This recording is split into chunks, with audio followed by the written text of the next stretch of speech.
3158 Greatest Fortune. Sunny smiled and remained silent, taking the bottle from Effie. He had gotten back from the Forgotten Shore only this morning, and in a few hours, he would be gone.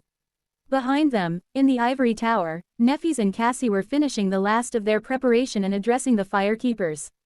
His own farewells had already been said.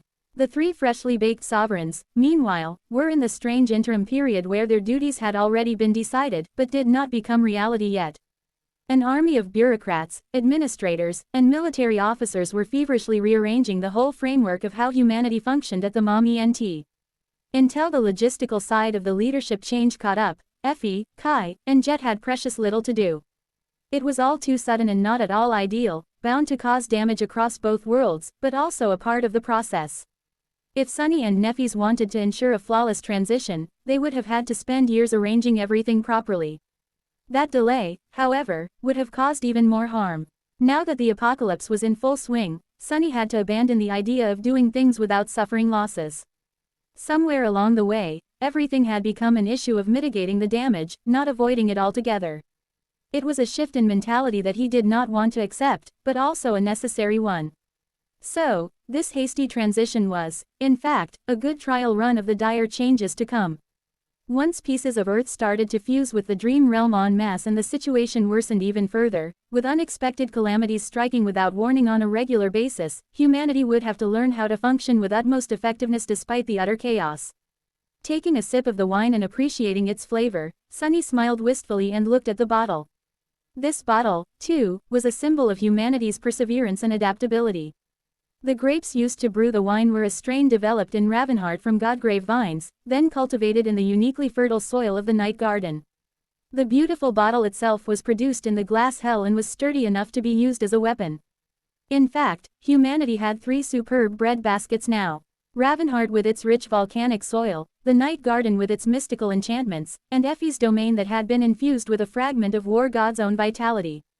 Silverweb was exceptionally productive due to Anenki's augmentation, as well. As long as these treasuries were still in human hands, people would not starve, at least. Sunny looked at his friends and grinned. Wow, look at that. All three of my interns have become supreme.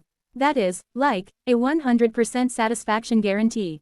Am I not the greatest mentor in history? Honestly, even I am amazed at myself. The three of them looked at him wryly. Eventually, Jet chuckled. Yeah, way to go, genius. We conquered the fourth nightmare, but you still managed to make it sound like your personal achievement, somehow. That's real talent right there. Effie nodded, while Kai simply smiled. But yes, thank you, Sunny. I don't think we would have returned if it wasn't for the experience of those three expeditions. Not all of us, at least. Sunny waved a hand. He passed the bottle to Jet, remained silent for a few moments, and then said. Azarax, huh, he looked into the distance. After hearing about your nightmare, I really want to return to the Nightmare Desert, find the bastard, and put him back on that tree. After that, Sunny shivered. Although I'd better wait until I am sacred. Divine, let me tell you, that place is called the Nightmare Desert for a reason. Effie shook her head. Slowly, a shadow briefly running over her eyes. That guy has already received his punishment. Now, the Shadow God's curse swallowed him up, all that remains is a husk. He'll probably become a problem one day in the future, but someone else can deal with him. We don't have a monopoly on dealing with terrible crap, do we? She grinned and looked at Sunny with curiosity.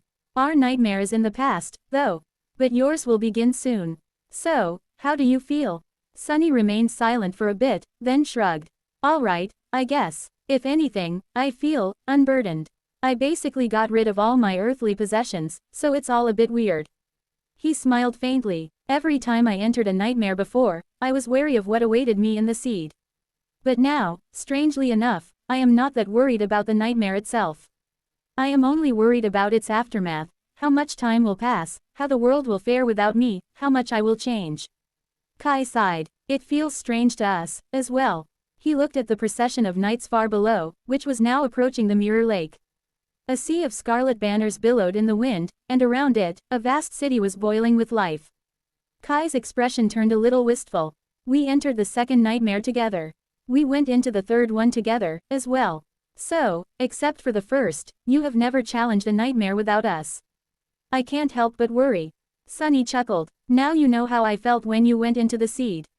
Jet took a sip of the wine, glanced at it, and passed the bottle to Kai. I haven't been with you three in the second nightmare, but I did watch over this guy during his first. She paused and then smiled. Of course, that was to kill him in case he failed, but, still. Kind of makes me sentimental to remember. And look at us now. We are literally on top of the world. Sunny scratched the back of his head. Apart from the fact that it's the wrong world, everything seemed to have turned out great. Well, except for the fact that it's the apocalypse.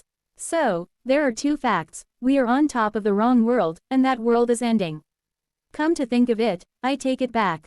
Everything seems to have turned out terribly. He laughed. Eventually, Sunny's laughter died out. He lingered for a while, then sighed. From before I entered the academy until now, I had suffered both great and terrible luck. Sometimes, it threw me into situations that seemed inescapable, and sometimes, it saved me from perils that felt insurmountable. But, looking back, he glanced at Effie, Kai, and Jet.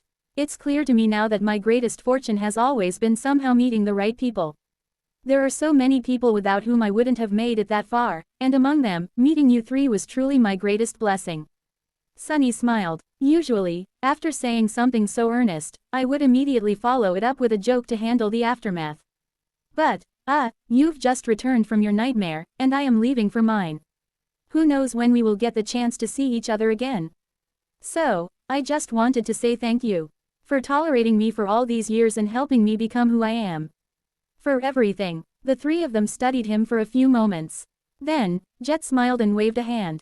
It's me who should be thanking you, Sunny. For coming with me to Antarctica. For surviving. For helping me become a saint. And simply for being there for me. Meeting you has been a great fortune for me, as well. Effie nodded. Mine too. There is a lot I am thankful for. Besides everything, you are also the reason I got to meet my husband and become Little Ling's mom. He would have died somewhere in Antarctica without you, along with countless others. So, don't sell yourself short. She paused, and then added with a mischievous grin. Although you are short. Sunny threw a scathing glare her way. Kai, meanwhile, simply nodded. I'd probably still be in that well in the Dark City if it wasn't for you. Well, my bones would be. He fell silent for a moment before speaking with a smile. But let us stop here. This is starting to sound suspiciously like a goodbye. And I refuse to say goodbye to you, Sunny. Kai finished the wine and shook his head. We will meet each other again. We will have countless years to enjoy each other's company. So, there's no need to rush. Go into your nightmare with an easy mind, Sunny. The world you are leaving behind will be fine. We'll take care of it. As Sunny watched, Jet and Effie nodded. He sighed, feeling emotions swell in his chest. This precious moment was ending. It was already over, and now, he really had to leave. Well, then, in that case, rising from the grass, Sunny dusted himself off and smiled. I guess it's time to go. Knowing all of you has been an honor and a privilege. Until we meet again. With that, he vanished. He had left the world behind. 3159 distant shore. Sunny, Neffys, and Cassie entered the waking world together. It met them with the same kind of inhospitable pressure they had long grown accustomed to, straining to push them back into the depths of the dream realm, although now that Sunny's domain was smaller, that pressure felt slightly less intense. There was no fanfare. Everything that needed to be said had already been said, and everything that could have been done was already done.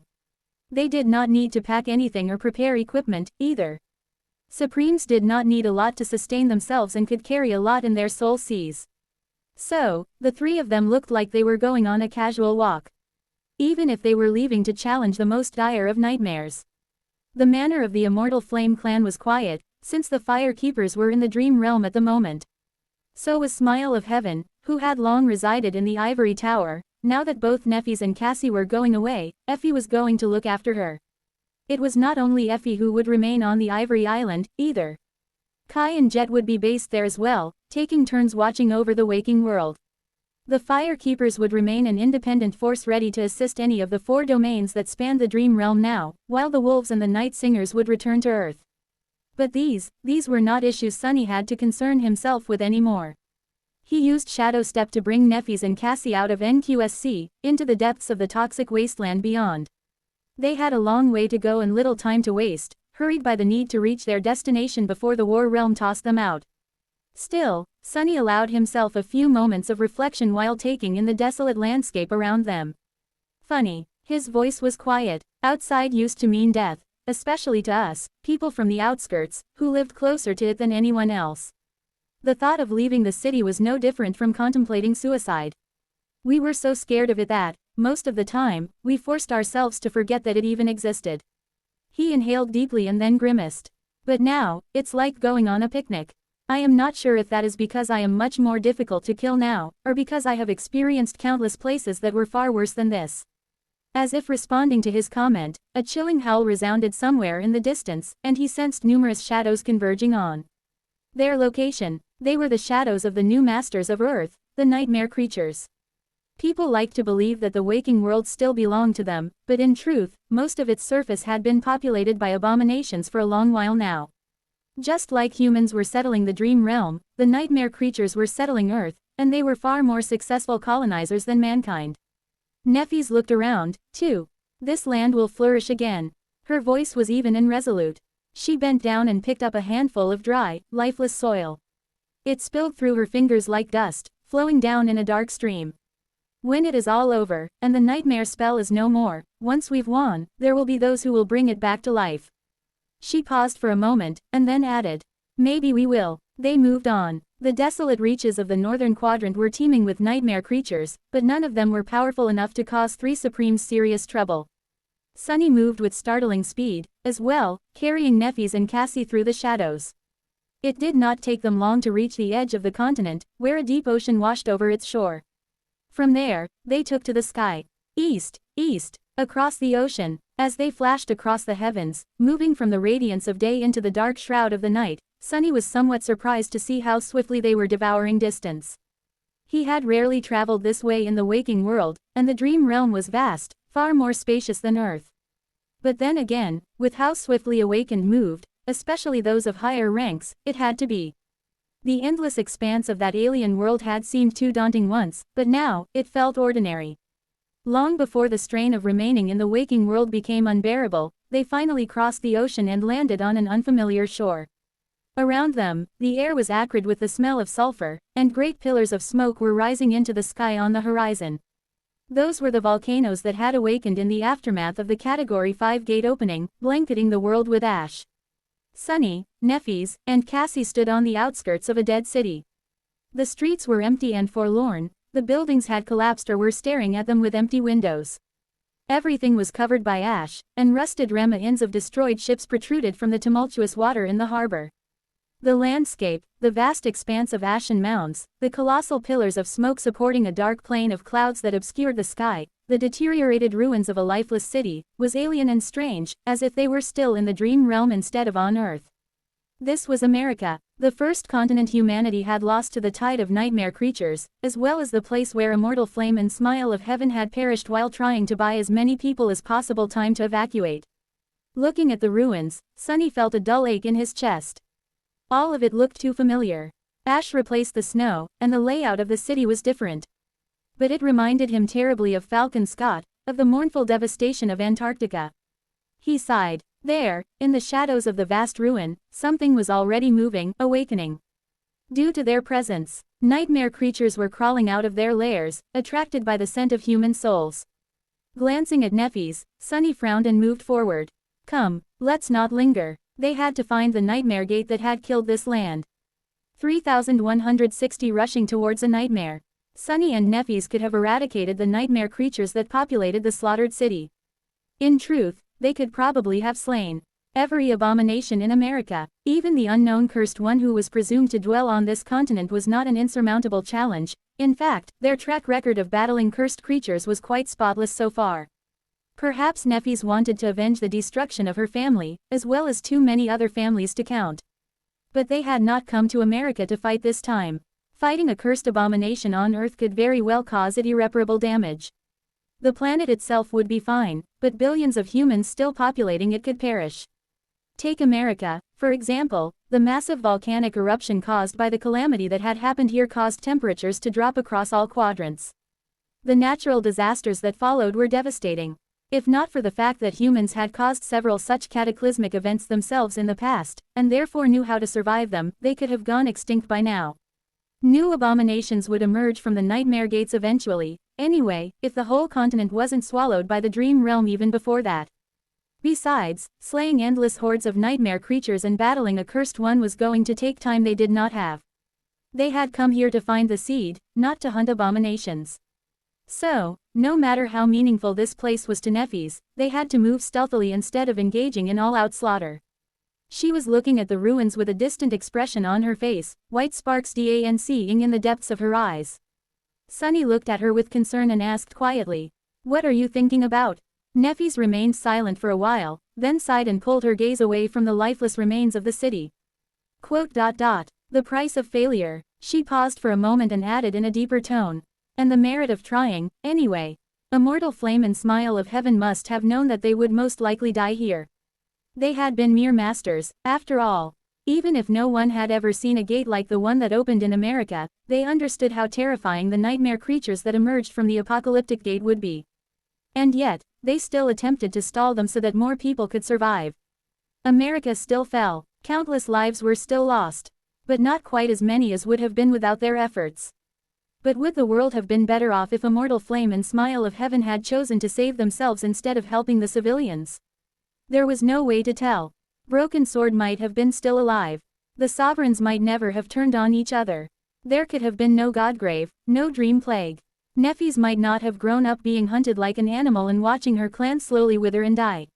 The world would have definitely been different, unrecognizable, really. But better. Sunny was not sure. He gripped her shoulder briefly and looked away. All I can say is that if I were in their place, I probably would have made the same choice. The soldiers of the evacuation army had known that many of them, maybe most of them, would not return from Antarctica. But that did not stop them. An overwhelming enemy was nothing new in the age of the nightmare spell. Humans faced insurmountable odds all the time, but they still had to continue fighting. Cassie, who stood nearby with her hand resting on the hilt of the quiet dancer, turned her head slightly at that moment. It's strange. She hesitated for a moment, then raised a hand and briefly touched her blindfold. The Cursed One, I cannot sense it. The Nightmare Gate was hidden in the very heart of the continent, 1,000 miles away. But to someone as sensitive as Cassie, such distance was not an obstacle. Even if she could not learn anything about the Gate Guardian, she should have been able to feel an echo of its presence, at least. Sunny frowned. Come to think of it, he did not feel anything, either. America was that thing's territory. Its influence on the world should have already begun interfering with his will, by now. But while the atmosphere of America was oppressive, there was nothing. The three of them were suddenly uneasy. An enemy who instilled fear with its mere presence was a dangerous foe. A being who concealed itself so utterly that even its power could not be felt, though, that was a far more frightening adversary. An ambush predator was meant to be weaker than a true hunter, but it was also far deadlier. Let's proceed cautiously. Leaving the ruined city and all the nightmare creatures that populated it behind, they rushed inland. By now, the strain of remaining in the waking world was pressing on them heavily, and as they moved closer to the source of the unimaginable devastation, the call of nightmare grew louder and louder, almost impossible to resist. The call of the apocalyptic gate that had opened in America decades ago was unlike anything Sunny had ever endured.